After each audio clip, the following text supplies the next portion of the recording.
Chairman and other members at the head table and master ceremony. Let me apologize for arriving late. It was unavoidable. My name is Kelvin Singh. I'm retired professor of history at the Rice University.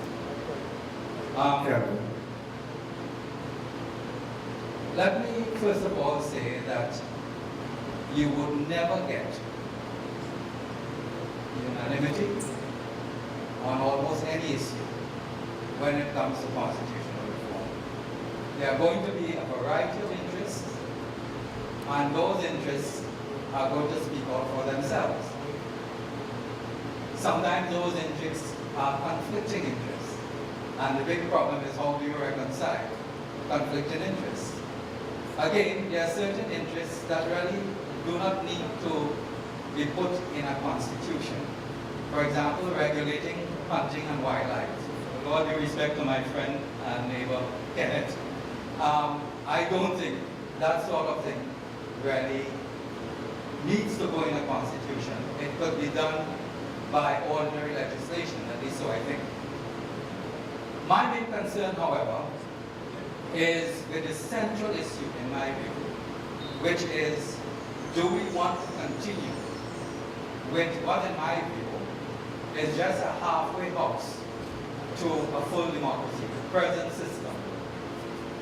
Or do we want a more representative democracy? If so, I can think of no better proposal than proportional representation. Let me also say that this is not new. As early as 1943, that proposal was made by a group. But historically, whenever such a proposal is made, the counter-argument that will entrench racial voting in a society like this has also been made. I beg to differ from that view. Our experience since 1970, and particularly since 1981, with the emergence of the ONR,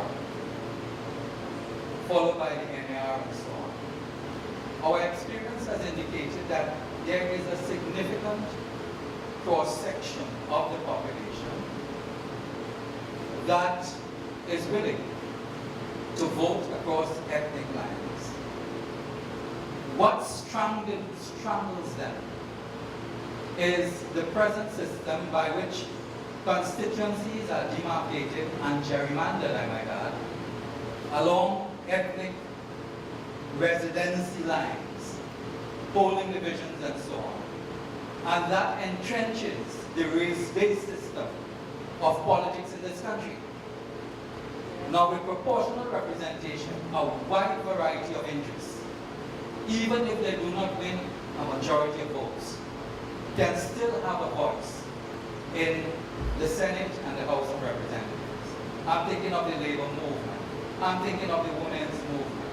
And a variety of other groups and interests can have some degree of representation in the Senate and even the House of Representatives on the basis of proportional representation.